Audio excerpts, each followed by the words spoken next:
Hello, everyone, and welcome to Connected with Jen and Shannon, where storytelling meets transformation. I'm Shannon, a communications trainer and coach. And I'm Jen, a speech language pathologist and academic. Here's where leaders in neuroscience, spirituality, philosophy, and the arts come together to share personal stories and powerful strategies for connection and realize what it means to be fully human. Today, we're welcoming Kinch-Thomas and Jewel-Kinch-Thomas, who are the founders of the Jazz Leadership Project. They have amazing clients such as Verizon, JP Morgan Chase, the NYPD, and Google. And they utilize this jazz leadership project experience. They bring a whole jazz ensemble in to teach these amazing strategies for creativity and communication skills, strengthen leadership capacity, and elevate group collaboration and inclusion via experiential learning, meaning the jazz ensemble. It's a really amazing experience. And an experience it is, right? Jen and I were here on this amazing weekend with Greg and Jewel. And for us, it really changed how we see our group dynamic. One of the things that Greg and Jewel talk about is big ears, which is a type of listening. It's a deep listening. And of course, Jen and I, as communicators, will tell you the most important thing when you're communicating is actually listening. So this big ears that Greg and Jewel are talking about, right? That first surface level of listening is what we call active listening. That's kind of just listening to the words, right? And making sure people feel heard. Then there's empathetic listening, which brings you to a little bit deeper level, right? Where you're actually listening to how people feel. And then Greg and Jewel talk about this type of listening, which I think is fascinating, called generative listening. And what that means is you're actually listening to the field, right? And for what's ready to emerge. So as a leader, you're ready for that information, right? And then you can take that information and turn it into something else. That's so true, Shannon. The listening is so important. Now, sometimes when we're listening, though, the events that happen while we're listening are unexpected and things don't necessarily go exactly as we had planned. And so it reminds me of this other thing that a great leader, Wakani Hoffman, had said. She was sharing some indigenous wisdom, and she said, there is this belief that there is a deep acceptance for the way things are. And that resonated with a story that Greg had shared about this phenomenal jazz musician who was playing along with his ensemble. There was a mistake made during the musical piece.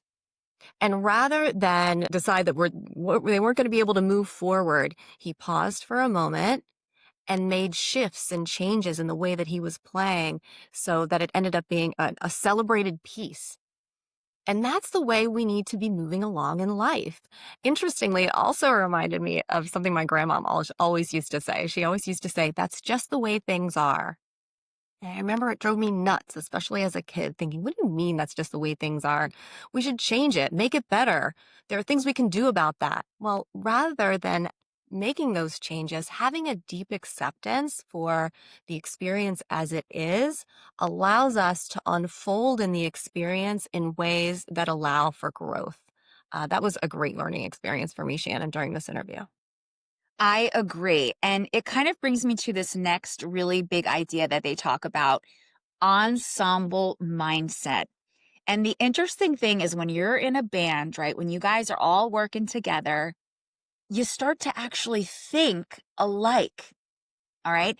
And the beauty is that when you're in this kind of field together, thinking and working and creating, it allows for a leader, okay, not just to take that center stage, but also to step back when it's time for others to kind of step into that role, right? So when we start thinking together, right, we work as a team. It's that relationship, right, Shannon? We're always in relationship, not only with ourselves, but others at work, with ideas, with the events that happen in the world around us. We're always in relationship, and we have to recognize that relationship. And so Greg and Jewel call this a cultural technology that jazz has brought to us. that recognition of the relationship and the interplay between how we are reacting and responding to others. So it made me think that it's not just an example. This is not just a metaphor. We really are playing jazz with others all day long, every day. And we need to make decisions about what kind of music we're going to make. We are all connected, Jen. Let's make some beautiful music together here today with Greg and Jewel. I agree. Let's do it. And we are so glad you are here. Feeling lost in the noise of social media? Inspo cuts through the clutter, connecting you directly with real insights from real experts and industry leaders. It's a new social network dedicated to knowledge sharing, industry insights, and thought leadership. Get the latest from top minds in your field, or build your own thought leadership portfolio on Inspo. Already trusted by thousands of professionals worldwide, be part of the conversation and download Inspo Experts today on the App Store or visit www.inspo.expert. Greg and Jewel, we are so happy to have you here with us today. We've taken your workshop, one of our most favorite workshops that we have taken together. We have a question for you to start.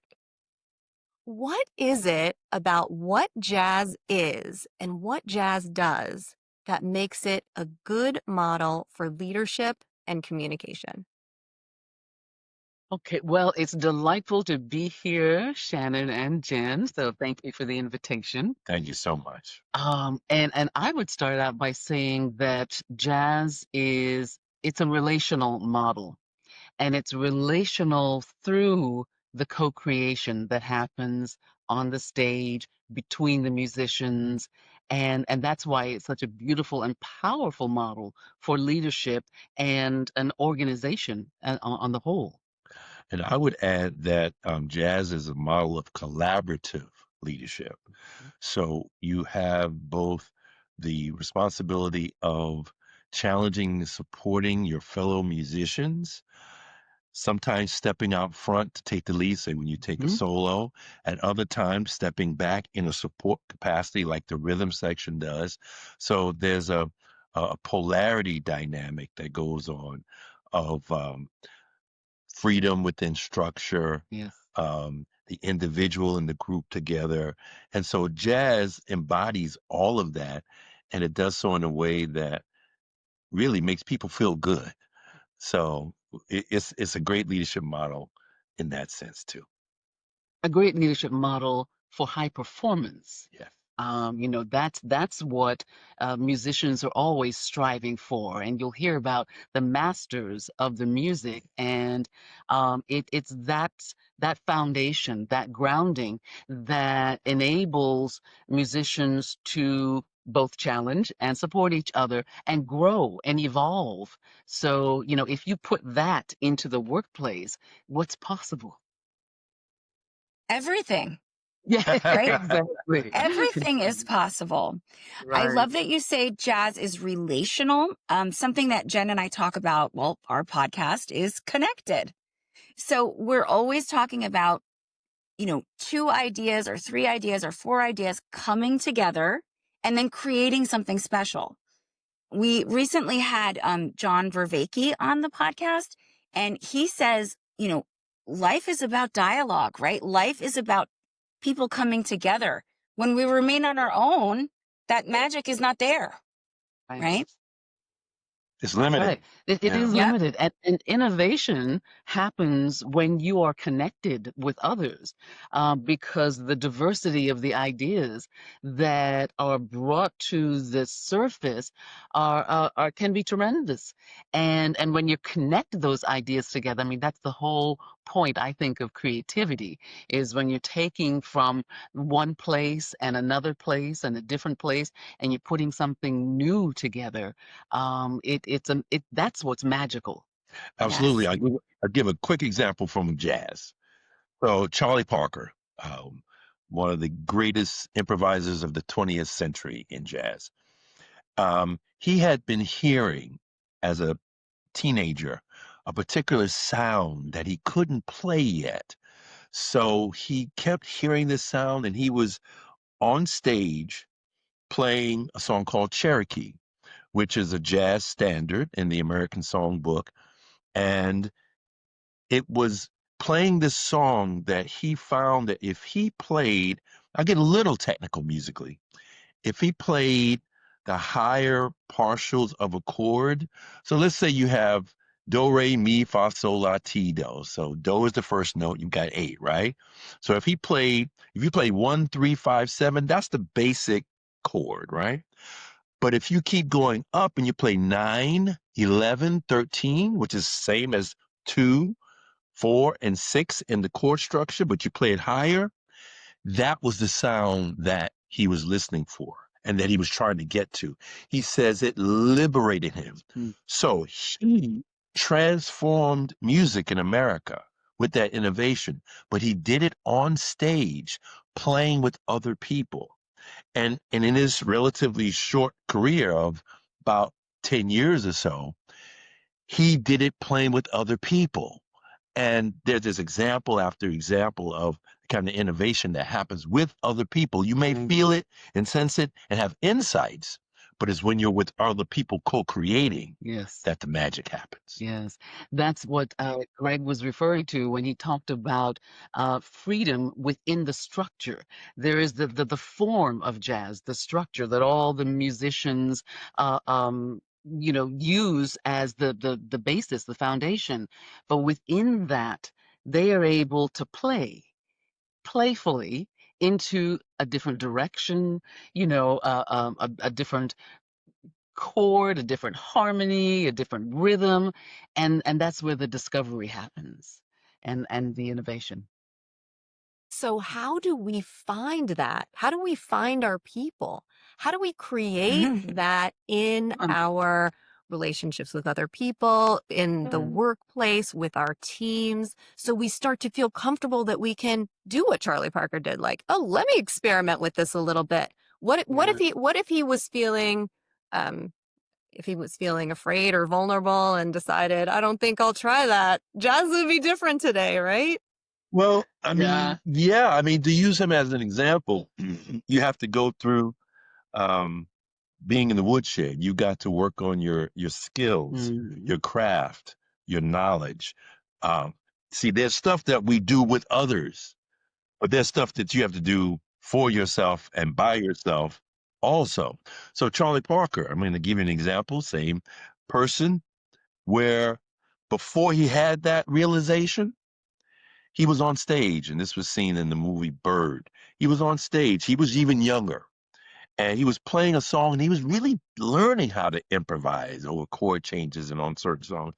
And he was playing with the great Papa Joe Jones, one of the greatest jazz drummers of the 20th century, who was part of the Count Basie All-American Rhythm section. And they were playing a song, and Charlie Parker was not playing the chord changes right. So Papa Joe Jones took one of the cymbals off his drums and threw it, and it fell at his feet. Crash. He left embarrassed, and it was a moment. It was like a moment of heroism. What are you going to do in those kind of moments? Some people give up. He decided to begin practicing 10 to 15 hours a day for several years, so that by the time he came back, I mean, he was still playing in different big bands and stuff. But by the time he was totally ready. And it was on that song, Cherokee, a version of it in 1945 called Coco with Dizzy Gillespie, where it's incredibly fast.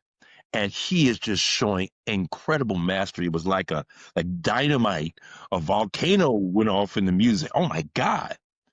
But he had that embarrassment first. See? So if he had stopped there, he wouldn't have had that progression. So the thing is, we have to be ready to put in the work. We have to be ready to put in the time. They say those 10,000 hours to get your skill level to a certain point of mastery. You can't, as my old late saxophone teacher would say, you can't skip the steps. And the beautiful part about jazz is that you are embraced once you hit that stage. When people know and respect your talent, know what gifts you're bringing, they will welcome your contribution. So, in terms of that community and building it, it's like-minded individuals who are operating from a values-based space, and their purpose it's purpose driven. They want to create the best music they absolutely can for the audience that's there, but also for themselves and their fellow musicians. So they're taking the time and the energy and the spirit to support each other, and to say, okay, you know what? I know that you can do even more than that. I know that you can perform even better than that. So I'm going to nudge you a little bit. I'm going to give you a little challenge here and see how you rise to the occasion. So that's the constant ebb and flow of the relational dynamics in jazz that enable them to make that spontaneous music. And we define improvisation as wise spontaneity. So Mm. if it's wise, that means it's based on those 10,000 hours of practice. That means it's based on the experience that you've had with other musicians. That means that you have been storing all of those wonderful moments, those notes, those chords, and then you're going to pull from that in order to make your singular contribution, your unique sound. And it is something that envelops the entire group. That blows my mind, first of all, when we start thinking about all of this power that we have in the group dynamic, right? You guys talk a lot about ensemble mindset, which I think is so interesting.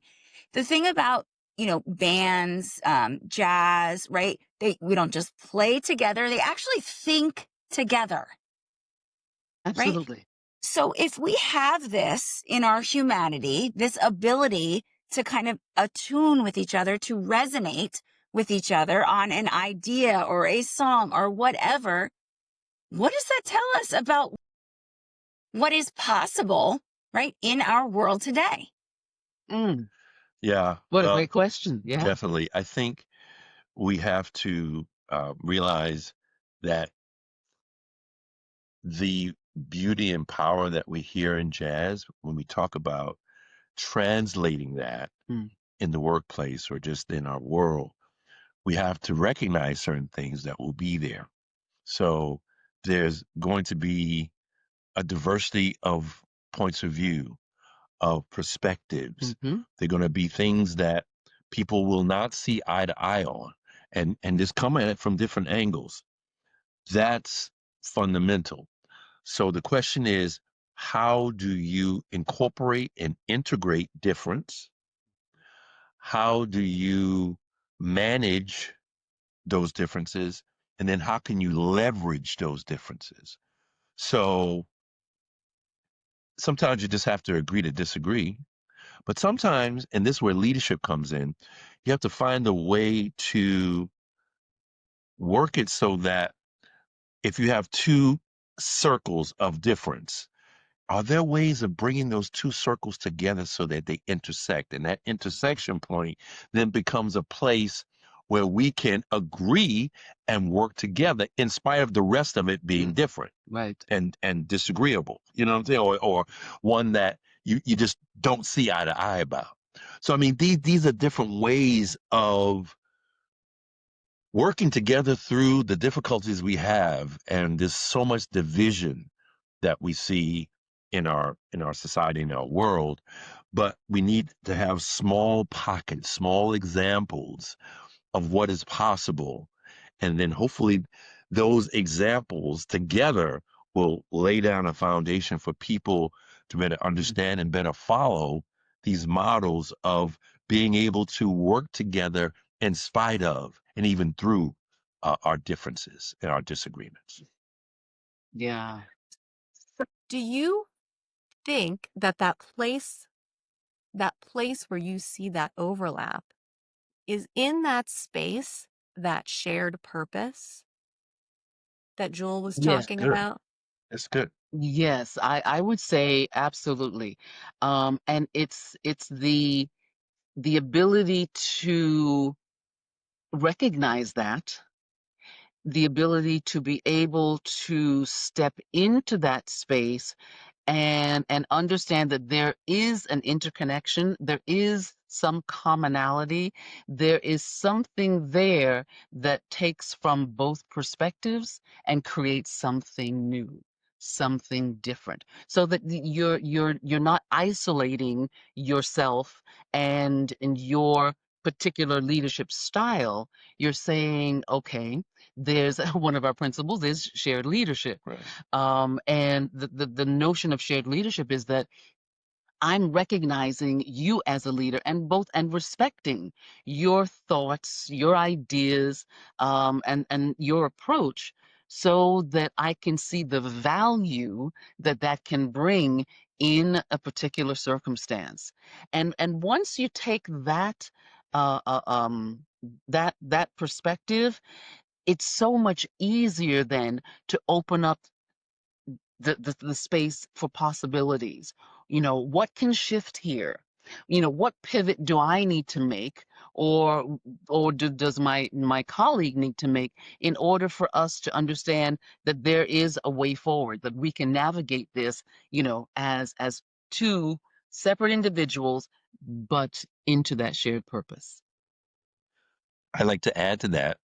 So there are two very good books on leadership that I want to refer to. One is called Team of Teams, and then a follow up to that called One Mission, where they talk about the importance of an aligned narrative. There Mm, has to be a shared story yes. that we buy into together that then gives us a basis upon which to move together and work together in spite of those differences. So that in an organizational setting, you often have um, silos. Mm, This particular group or this particular department can have a particular function. yeah. Then you have another group or department that has another function, and they're seeing things from their particular perspective. But an aligned narrative, a shared narrative, that story provides the purpose through which you can start to get beyond those silos and those separations. So there's kind of we call our model a cultural technology. Yes. So it's a cultural technology grounded in jazz that provides a way for us to respect and honor individual contributions, but within the context of a group, of an ensemble. And so with that, in a kind of the same way we do in a democratic system, you have the individual piece, but you also have the group dynamics, Mm, and then ways of navigating it through communication, through being able to deal with the unexpected, being able to deal with challenges, competition. All those different things are integrated in this cultural technology that we base in jazz and then extend out to the workplace and beyond. yes, and that's what you see playing out on the bandstand. And it's one of the most beautiful things when we go into workshops and we go with our trio, and participants in the workshop are observing what's happening when these musicians are playing, how they are constantly communicating with each other. And it may be verbal, but it may be a nonverbal form of communication, but they are signaling each other all the time, so that the communication is enabling them to move forward, because it's future oriented. That's where they sit. They are, how can we move this musicianship and the music into the next phase, the next level. And so that's when people are seeing this in person, and they are aware of some of the things that the Greg mentioned, in terms of the uncertainty sometimes, the challenge, and other times the improvisation, the syncopation. All of it is just constantly flowing, and it's it creates a space of possibility that is just sometimes mind-boggling. But you know something? It's one thing for us to talk about it. It's another thing for people who have actually experienced it. Yes. Terrific. So, Jen and Shannon, if you wouldn't mind, we'd like you to share what you experienced when you saw the type of interaction uh, that the JLP trio, the rhythm section, when they would play and the type of interactivity that they embodied. What was that like for you? So the weekend that we spent with you in California was our favorite weekend. I can remember it so clearly as the weekend that really brought our group together. There Mm, was a turning point. And I think what happened was we all realized we're resonating with each other, yes. right? Being in the room with you all, hearing you, right? Seeing you, how you all work together. I think I realized, and maybe others in the group too, that we're doing that all the time with each other, right? Jen and I talk about how the words are so limiting, right? Mm. And the beauty of this, the ensemble and you all together, you don't need words to communicate. Yeah, it's we talk about big ears. That's what we call our practice of deep listening, and it's deep soulful listening. And the soulful part is what you're talking about, Shannon. It's about connecting on a level that is not about necessarily verbalizing something. It's about tone. It's about rhythm. It's about feelings. It's about the emotions. It's all these things all wrapped up together that intuitively you feel into. You can create something new because you understand now more about where that person is, what they're trying to communicate to you, and therefore what you can create together. So soulful listening is generative. Yes, it's generative in how it allows for grace. Grace for myself to be able to express, and grace for you to be able to share with me what your talent is and what your contribution is. So I'll share what the experience was like. Thank you, Greg, for asking. And I want to go back to what you were both saying about the story that you're telling. Shannon and I are obsessed with stories, as I'm sure you and all of our listeners know. But what I observed when I was witnessing your workshop was watching the story unfold. And as you're mentioning, it's future oriented and it's emergent. Yes. So you have all of the members of the group, the jazz band, clearly working together to tell the same story, right? They've Mhm. got the same purpose. And just like you're saying, they're all experts. They've all put the time in. And yet, what did we see, Shannon? Not words, but the subtle body language, subtle shift forward, that subtle glance, that little movement of your body, the listening, as you're mentioning too, in the pause and the note of Yes. when it's my turn to take a turn, when should I play faster? So what, all of the things that you are experts in and I am not, that was the beauty for me, was the emergence of this story that hadn't been told before until that very day. I'm certain that exact tune had never been played in that exact way except the day that we experienced it. And that Right. and that Mm-hmm. is and that is meaning, and that is, as Shannon alluded to John Ravicki, who we really just interviewed, so he's top of mind. That shared story is meaning making. Yes. It absolutely is. And it is. Just think about that, what you said, Jen. In the moment, these musicians are creating the music that tells the story. And it is an expression of all members, whether it's 3 or 10 or even to a big band, which we talked about in our workshop last week in New York City for Google. Just the ability and what you're speaking to in terms of relations. Imagine if you took that type of listening to the workplace and people are constantly aware, not only self-aware, but multi-dimensional awareness of what is happening with their colleagues. So when Greg talked about silos and the marketing department not sharing with the engineering department, who's not sharing with the production department, whatever the situation is, if they realize that they are and should be telling the same story to get that product out to the public who's going to benefit from it, then they can shift how they listen to each other, how they respond to each other, and how they create together.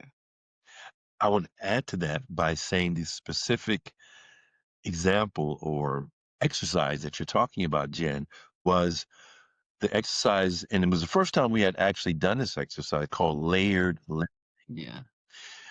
We wanted to have the group experience the various layers of the music so that you have the actual experience of hearing the bass start playing by itself. It was a song Mm. by our musical director, Corcoran Holt. And then the keyboard enters.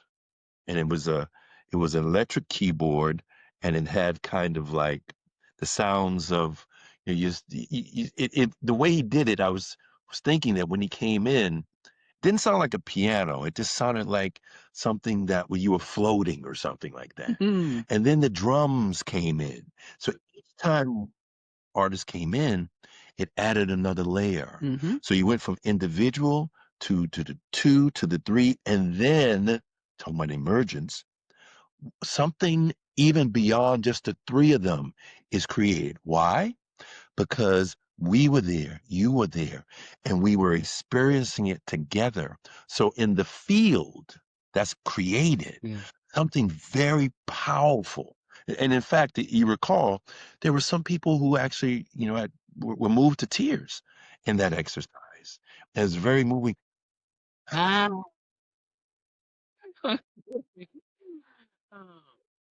Yeah. So, so that's what. I love this idea of layered listening. Jen and I are both communicators. And one of the things I am always teaching, the number one skill to be a good communicator is active listening, right? Yes. It's something you can practice.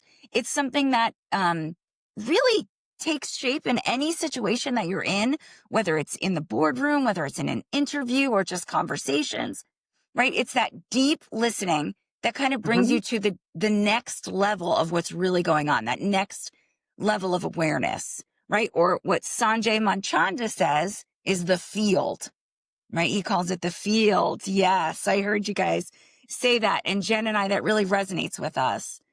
Can I So, just say yeah, before you go, I want to add to that that when we talk about big ears, soulful listening is the orientation, but it's grounded in active listening, as you just mentioned, but also empathetic listening, Mm. where you're listening, you're present, you're there fully, but then you're also listening, with the heart.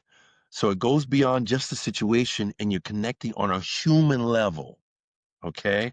Beyond whatever the specific situation is. So you're listening for, some of the things that made some cues, some emotional cues that maybe identify something that's an unsaid Said. or Yeah. unstated that you might be able to address and then articulate and bring out so that you can get into a space where soulful listening becomes more of an ensemble mindset orientation. When we say ensemble mindset, that's a collective intelligence grounded in co-creation. Mm. Big Ears is a foundation for co-creation. Yes, indeed.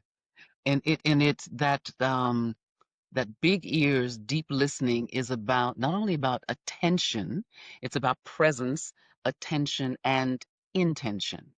So the intentionality of how you are connecting with someone, you're looking for what we have called their motivational why. So that takes you down several layers then. It's not, you're not staying on that surface as to you hear something and you're ready to respond because you've already formulated whatever your answer is you think it should be, but you're pulling back and you're waiting, step, a pause, and then you can ask a question that takes it to yet another level. And that's what we're talking about when we go from active to empathetic to generative listening. And it creates a space of you hear me, you get me, and now I feel like I can be vulnerable and I can open up and share the things that I think I can bring to this particular circumstance to help it improve, to take us to a next level, to create the future together. Absolutely. The Yeah. empathetic listening lays a foundation for psychological safety, Oh, yeah. which is fundamental to groups, teams, Mm. ensembles, being able to work together to then get to that fluid improvisational swinging. Mm. That's the foundational rhythm of jazz. Without feeling that safety, there's a limitation on how well you're going to be able to work together. Without some psychological safety, then as Jules said, you're not going to feel that it's okay to be vulnerable. But Yeah. it's that shared vulnerability and openness Yeah. that allows people to then connect and resonate on a deeper level, Hmm. and then they can work together in a way that their basic heartfelt needs or their basic needs of being heard is met. Now, once I know you hear me, even if you disagree, you hear me and Yes. get me, Uh-huh. then we can start to flow together. We can play. Yeah, we can We play. can play. Seriously. Yeah. I Bar polarities. Right. Serious. Serious play, serious play. Two things that I'm picking up here. One is I love what you're saying about not anticipating, but listening. Because let's imagine if you were playing in a jazz trio and I just wanted to anticipate what you were going to do and I kept going, that's not going to work. That's not going to create a sound anybody wants to listen to. I have to listen, and you know that you will be listened to if you are a part of a successful jazz trio, let's say, because otherwise it wouldn't work. And what I do Absolutely. and what I do note recently, I've been looking into actually psychological safety, and one of the components of that, those that research psychological safety will say that it's important if you're going to measure. Let's say you're going to collect data on whether a space has a group has a good psychological safety or not. One measurement of that is having everyone in the group ha- speaking around about the same amount each group. Everyone is Right. allowed time to speak. Yes. There aren't like, if More you have a important. group of 10 people, 3 people aren't speaking all the time. If that's the case, you probably aren't if that's not a psychologically safe container. And Right. that's reminding me exactly of what you're saying. Everybody has to talk. Everybody has to play. Everybody has to listen in order to Yeah. feel safe and successful. I mean, Yeah. one tool for that while you're listening, again from the music. So you have a beat, right? You have a steady beat. Now, in jazz, there are people like Lester Young, who is very famous for playing behind the beat. Mm. Dexter Gordon played behind the beat. Uh, Jimmy Scott, great singer, played and sang behind the beat. So as you're listening, if you can be listening and like kind of laying back and not ready to jump in, Mm. you're playing behind the beat. Then when that other person is finished, you can then engage some inquiry. You can repeat what was said in your own words and say, well, did I get that right? Yeah. And see, so that creates that foundation we're talking about of empathetic listening and psychological safety just by playing behind the beat. And when you have that as a foundation, uncertainty takes a different has a different feel to it, has a different there's a different element around it. It's not cloaked in fear. Mm, There is a certain there's a surprise, mhm. yes, but it's like, okay, you just did that. All right, let me see how I want to move with it. And so when you look at jazz musicians sometimes, the delight on their face when someone does something, that was not expected, which is what syncopation is all about, something that was unexpected. um Sometimes they're laughing, big smiles. It's like, oh, okay, I hear you now, check this out, and they will play something in response. So it doesn't throw them off to have something come out of what we say, something comes out of nowhere, but it's not actually out of nowhere. It's from a space of exploration and open for discovery, and it's a space where, well, let me see what you will do with this, and then they can go forward from there. So the whole notion of, uncertainty takes on a different framework in the ensemble. Another basis of psychological safety is if you know that your fellow team members, your fellow ensemble members have done the work, Mm, have been in the shed. In the shed is our first practice, and has devoted the time to know the field, to know the system, to know in the music, do you have your fundamentals down? mm, Do you know the songs? Do you know the forms? And if you can do that and you've worked on that, we can play together and be okay with something unexpected happening or a so-called mistake happening uh, from which you can then learn. There's a story that Herbie Hancock tells of playing with the great Miles Davis in the second great Miles Davis quintet in the mid 60s. And Herbie says that it was on the song So What from the greatest selling jazz album of all time, Kind of Blue. They're playing it live. So What? They're playing it fast. Miles is taking a great solo. yeah. He says that he hit a chord that was a clunker. It was the Oh, wrong chord. It was yeah. obvious. He says that Miles paused, and then what he played next made what was wrong sound right. Yeah. So that was unexpected, but it was how Miles, as the leader in that moment, Hmm. responded that then allowed it to carry forward. And it was a learning and teaching moment Yes. for everyone, particularly Herbie.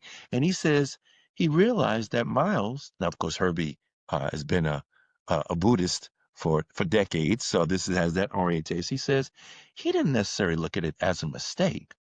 He looked at it as something, An event. an event, something that just happened, you know? So then, so that gives you some examples, again, referring back to the music, because the music is such a powerful metaphor Well, and yeah, model. and as you're saying that, the whole relationality of the music is just coming up again for me, because when you can, as a leader, look at the way that someone has acted, behaved, whatever they did in that moment, that could be considered a mistake, but you take it and you make it into something that can still work for you in some form or fashion to help the entire group move forward, then we're talking here about, the humanity of of that space.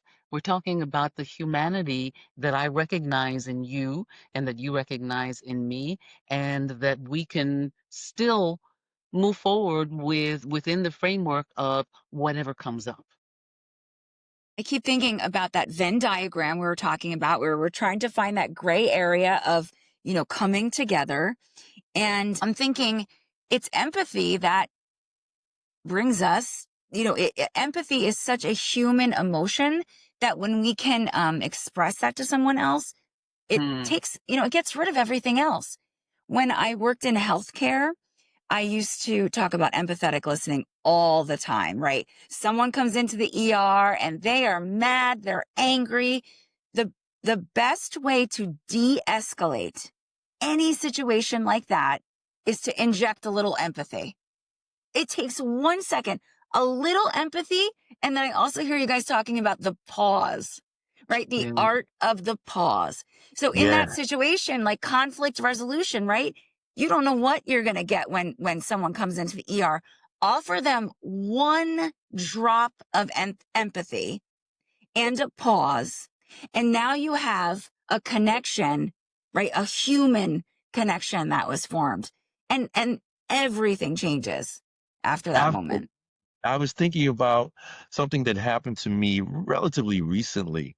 I was driving here in Connecticut where we live, and there's a little mall that has a Home Depot and a ShopRite and a Walmart. Mm. And so I'm driving on the edge going out, and I see a car coming from the parking lot, and this car's coming and it's not stopping.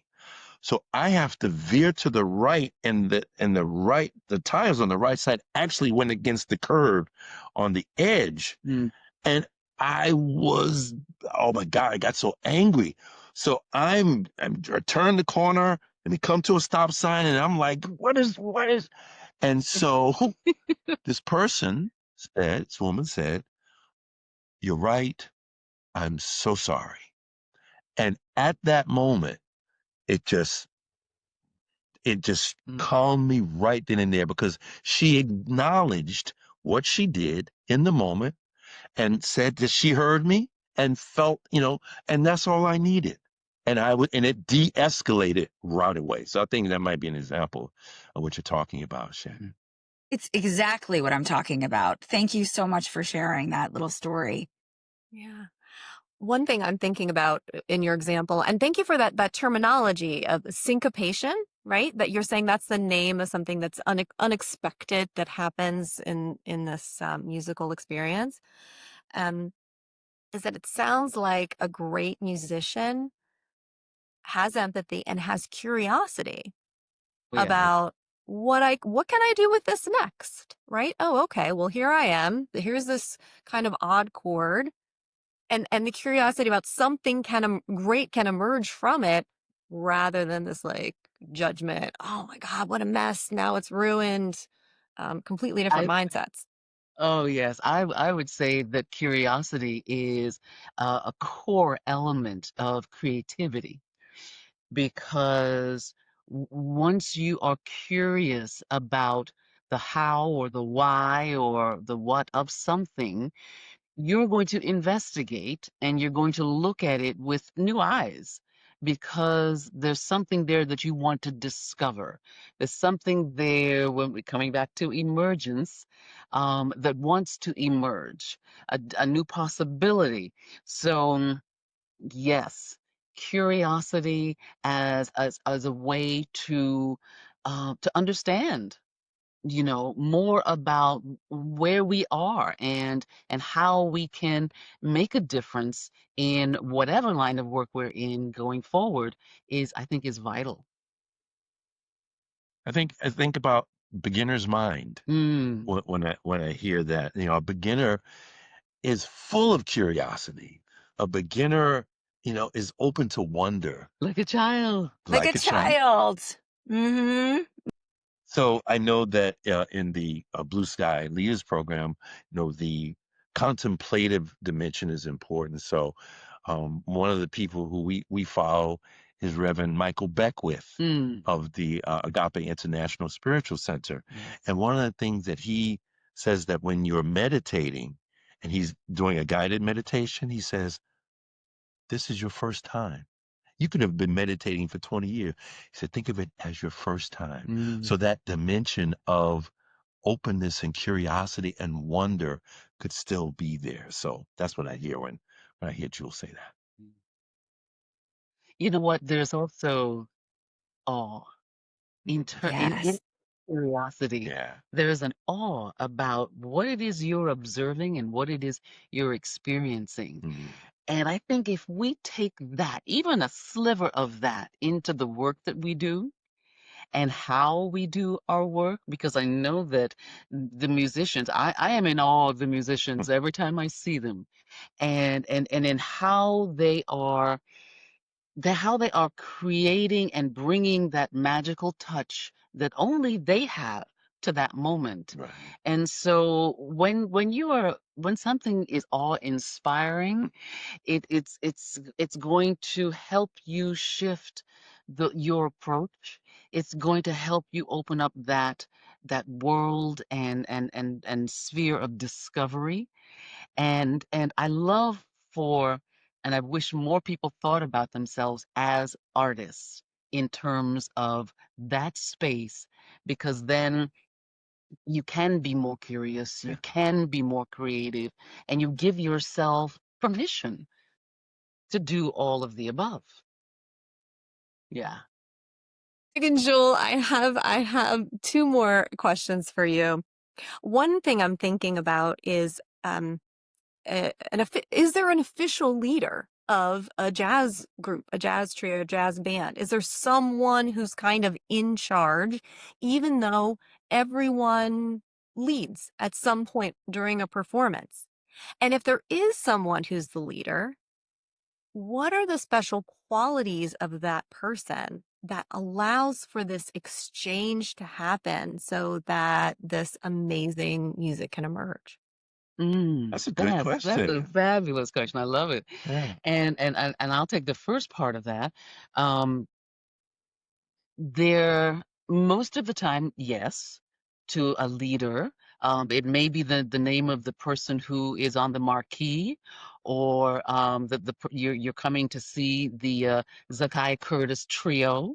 But Zakai Curtis is our pianist, and he won the Grammy this year for the best Latin jazz album. Yes. Whoa.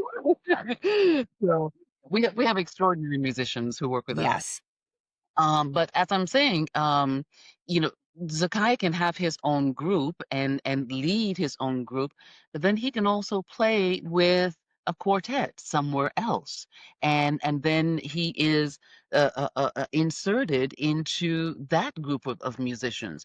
So, but to your point, yes, the leadership shifts from moment to moment. Someone may say, okay, here's our song list.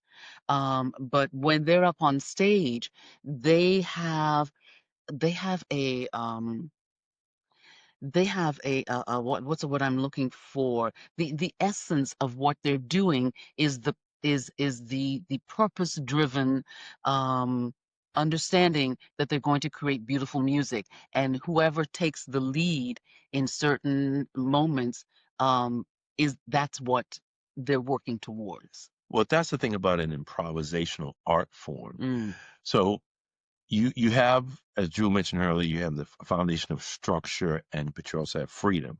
So what is the structure? The structure could be the tempo that you're playing. We're going to have a certain mood, yeah. so we play a certain tempo. You have a certain song form, 32 bar song form, 12 bar blues. That's another part of the form. So you have certain structural dimensions that are foundational. But within that structure, you improvise Hmm. on those structural elements.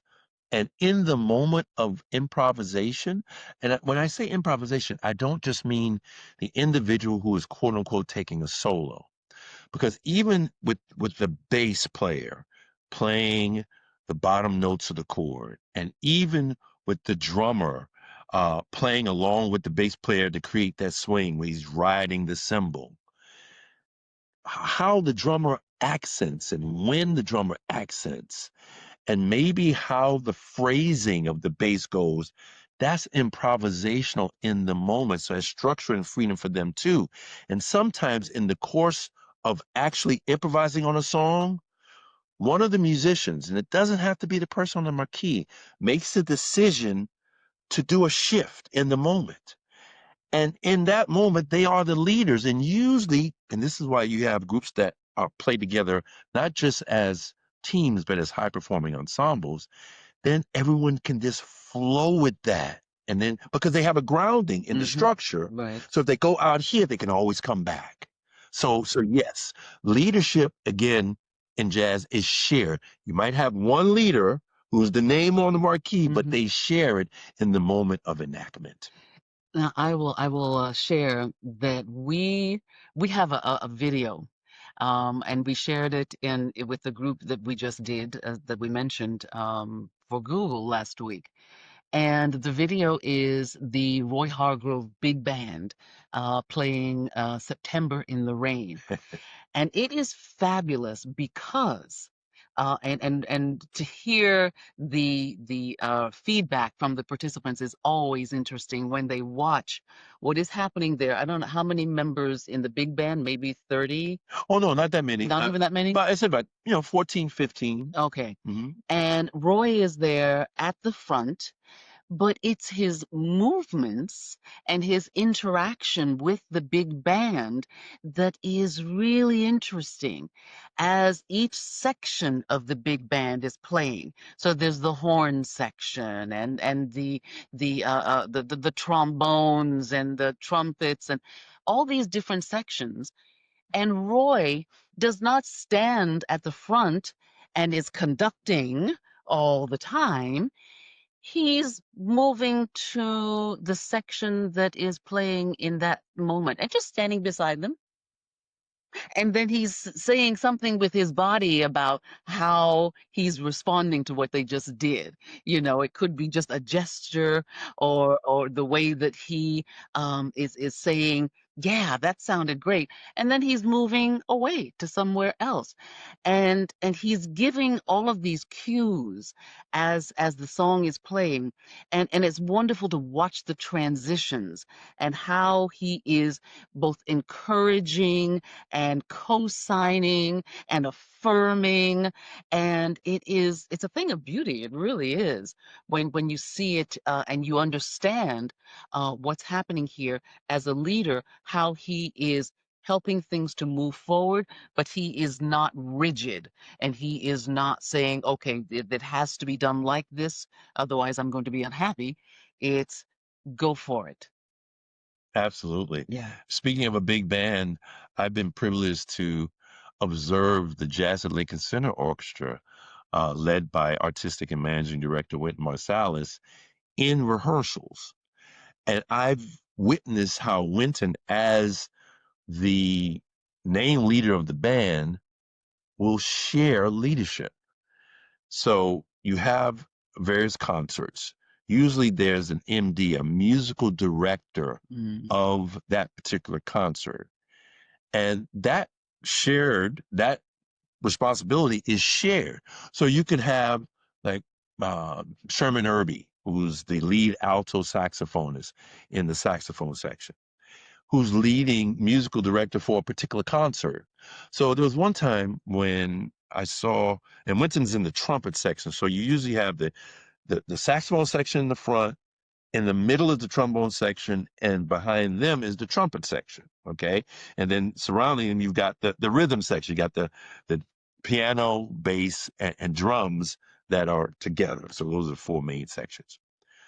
I saw one time one of the musical directors say to Wynton, so, well, what do you think about so-and-so? And Wynton said, well, what do you think? Because they were Yeah. the musical director, you know? Right. So that sharing of leadership and giving other people, see, that's why jazz is a powerful model. Because when someone steps up to solo in that moment, they are the leader in that moment. And so that leadership is shared where you can be out front, you can take your solo, you can make your statement, and then others can do the same. So one of the things that that was alluded to earlier that I learned from a book called Group Genius, where he talks about the 10 group triggers for high performance in groups, is equal participation. There's a feeling that we can all participate in this forward moving of whatever the shared story is and whatever direction and purpose and goals that we have together, that I can also participate and make my contributions also. So then there's a sense of you're empowered, and you can therefore share in the ownership of it, share responsibility and accountability, but you can share in the ownership, and that's a powerful dynamic when you have people working together. So, Jen, I'd like to speak to, I think the question you asked was about qualities of a leader, and Greg just mentioned one of them, which is empowerment. So they are continually empowering the people around them to do their best, to reach the pinnacle of their talents and gifts at that moment. I would also say authenticity, that that the band members and then the corporate staff know that this leader is always approaching them through an authentic stance, that they can trust that where this leader is and where they're coming from is for the good of all. And I would say confidence in themselves as a leader who can help move the objective, the project forward, and confidence in their people. So whether their people are musicians who are super talented, or whether they are corporate VPs, having that confidence in their ability, I think it is tantamount to saying, I know you've got this. So yeah. Wonderful. Yes, I have one more, and this is maybe a little bit kind of a different question. I'm thinking a lot about what you shared in these moments of syncopation and the story that you told about Dizzy Gillespie, building a bridge between something that could have been perceived as a mistake and then creating this beautiful moment in music. It seems in a really wonderful jazz band that is almost inherent. You have to have that thing happening. Why don't we see that thing happening in teams and groups all the time? And is it because there's an element of performance in while you're performing? It's live, people are watching. Is it because it's timing? Like, I got to figure this out this very second. I don't have a moment to waste. We got to stay on the beat. Right. What might what's the reason that's not inherent in a group or a team and my organization and Google, whatever? Why do they need you to come tell them? And you didn't have to instruct a jazz trio to do that. Yeah. Oh, I love this question. Yeah, I think that, well, I mentioned about rehearsal. You know, the idea of rehearsing is not something that's common in business per se. But if you look at it from the perspective of, when we have our meetings, we're actually working together, and it's a place where you can actually play together. I understand the seriousness of it. A lot of times there's business objectives, and if things are in a place where you're losing revenue, or you've got to cut costs or different things like that, it's a very serious situation. But if you can practice the kind of skills we're talking about in your meetings, for example, that's a place that you can actually enact it. But you are right. In the performance, in the live moment, you don't have a choice but to respond in some way that is skillful, using skillful means, going back to Buddhism, to make the best of whatever the situation or circumstance is.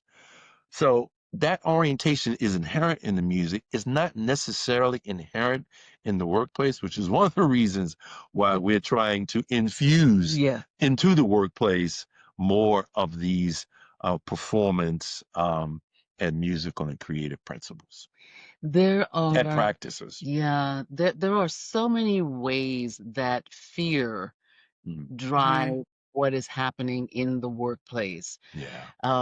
Fear of what my colleagues might think of me, fear of if I'm going to lose my job if I, Yeah. speak this or take that action. Yeah. Fear of that I don't meet the bottom line. There's so many of those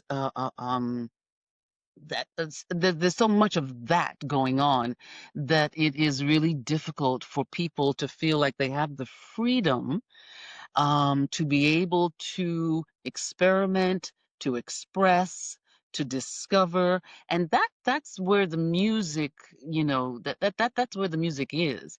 So our workshops, um, we are striving to give people and give teams the permission to let go of those fears little by little, as needed, as they can, in order to step into the space where they can say, "All right, I can contribute. I can say, I can use my voice. Your sound is that unique version of what you express." And I can have some antagonistic cooperation and not be afraid that something is going to come down hard on me because of the challenge that I presented. So all of those things I think are part and parcel of why it's not as prevalent in the workplace as you find it in this artistic expression. And we would hope that more and more people will be able to step into the space that we're trying to create. I just want to take off some from something Jules said. Whether it's a workshop, a live workshop, where the group, the cohort, has the chance to reflect Mm, together, to write out their thoughts, to prospect, to look to the future together, and share with one another. That can also happen in individual coaching session. Again, this is like workshops are for you to rehearse these things, and then you can develop what we call shedding practices, habits yes. to enact and enable it continually. We had a coaching client once who is from Brazil, and that's a communal orientation. So he was very, very good about recognizing the contributions of everybody towards the fulfillment of a particular goals and objectives. But one of the things about leadership is that the people that are following you or working with you towards goals, they're going to bring out leaderships Mm, will bring out qualities and capabilities in yourself that are not necessarily there or need to improve. So they appreciated him acknowledging everybody, but they wanted him to take more credit himself. And so we took this leader through, Jewel mentioned, a your sound exercise. So they were yeah. able to write out a your sound statement about their leadership qualities and how they saw that moving forward. And then they were able to practice it in our coaching session. And then that helped them when they actually got in Mm. situations in the workplace. So you need some time and space to actually rehearse and practice some of these skills. But it's also the mindset that you approach your work with. So that's why we talk about ensemble mindset. We working with a group of VPs, we broached the notion that their stakeholders who they were having just these turbulent challenges with things that were causing them to go through a lot of angst Hmm. and uncertainty. And we said, what if you approach your stakeholders as an ensemble? What interconnections could you find between these different stakeholders to create more of a unified a voice and framing that could then speak to the challenges that you have to overcome. And it was like, oh, oh, Oh, Yeah, because they have been looking at your stakeholder, that individual stakeholder. one, How am I going to deal with this one, and then that one, and then this one? everyone separately. Right. So let's bring an ensemble framing to that with ensemble listening and the purpose behind whatever it is you're trying to achieve, and figure out then how you can bring the cohesion to those stakeholders to speak to what has to be done. I'll never And forget. Yeah, it was it amazing really when was. when they saw that light. Right. I mean, mhm. developing an ecosystem of Yes. stakeholders. So after they did this exercise, there was a Oh, woman VP who said, just doing that exercise shows me the yeah. gaps that are Yes. between the Yeah. different stakeholders and how I, as a leader, can help fill those gaps. Yeah. Yeah. It was very powerful. Yeah. I think that kind of represents the power of diversity, the strength of diversity, because when we are looking at it, right, with our tunnel vision, from one perspective, we only see it one way. Yes. Ensemble mindset, right, allows us to kind of have all these different perspectives that can come together, right, and have this more strong argument. So that's really great. Absolutely. Absolutely. We function on a higher level. We can achieve more together.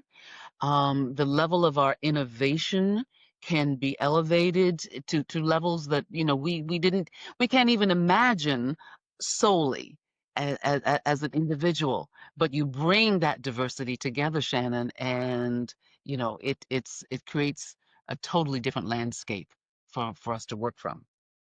Thank you. All right, Jen has to go to work.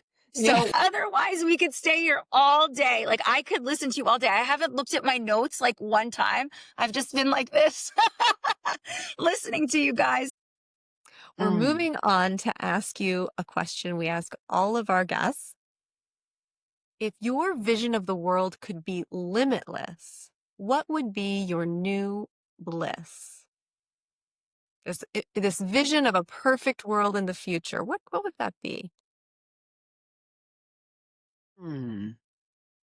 Well, in terms of our work with business organizations and business teams, if those organizations and teams, if the organizations could work like a big band with the beautiful arrangements and orchestration, Yes.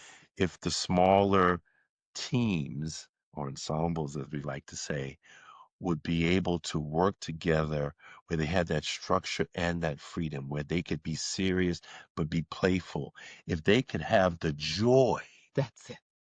joy Joy. Yes. that great jazz ensembles that they inhabit, they The embody, embody, and they yes. express. Mm-hmm. If that could be common, then that can infuse organizations, and then the various stakeholders can feel that. The Oh, clients and customers that are served can yes. feel it. I was just going to say, can you imagine if the organizations and the companies took that on and occupied that space, what the ripple effects would be then around the globe? It would be masterful. Yes, and deep joy. Deep, deep joy. Yes. Yeah. This has What been about great. you, Jewel? Anything else to add to that new bliss conversation?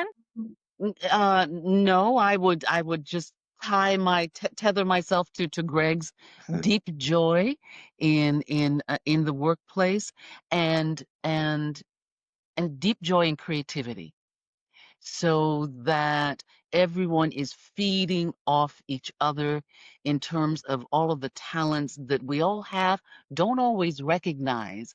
But when I see something in you, I can elevate it, I can lift it up and help you achieve your destiny. So I think with the corporation as big band and the deep joy, creativity, we would be in a fantastic place. Want to be a part of this world, right? This is the world we want. This is the world we deserve, right? Yes. So let's get there. Let's get there. So another thing that Jen and I do on the podcast is we kind of end our session with one word or phrase that we're going to take with us, right? Something we learned, something that was meaningful, that only happened in this conversation with the four of us. The thing that I brought into this conversation with me and the thing that I'm bringing out is the deep listening, those big ears, right? It shows up in almost every client that I work with. And I just love the idea of incorporating that into my work. So thank you so much for that. Big ears, deep listening, empathetic listening, right? That's the key to being a good communicator. It's great.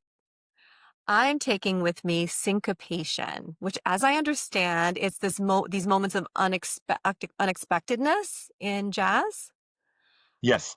I just love the approach that you're suggesting we take in life, in moments of syncopation, the curiosity, the awe, the empathy, the creativity that will allow us to grow and change. Love it. Syncopation. Thank you. You're Wow. very welcome. What resonated with me, I think it was Shannon. You said the art of the pause. I love that phrase. And you know what? I think that's going to become a blog post in the next couple of weeks. A newsletter post. Yes. Tune into leadership.com Yes. is our newsletter. I was like, yes, the art of the pause, that sliver of silence where you can understand and hear to depths that, you didn't know that you could, and what it allows in that space. I love that. Thank you. I would say harmony.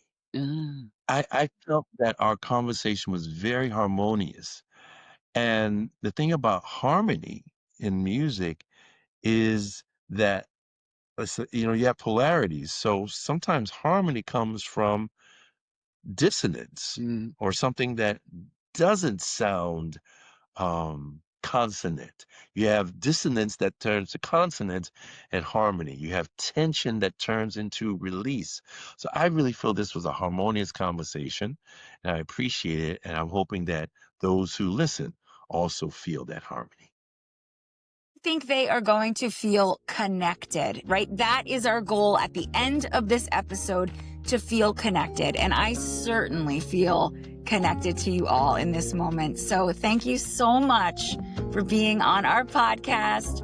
Connected with Jen and Shannon. This was an amazing conversation. I have to tell our listeners, I was enthralled. I could have gone on this whole time. It was amazing. So thank you so much for that. Well, you're so welcome. It was a beautiful space that we created together, and we were just happy to be part of your connection. Yes. Thank you. You're welcome. Indeed. Thank you. Thank you. Okay, everyone, we have something really important to ask, right? Jen and Shannon are over here trying to save the world, and we need your help. This is how you can help us. Go to Spotify, go to Apple Podcasts, go to YouTube, and hit like and subscribe.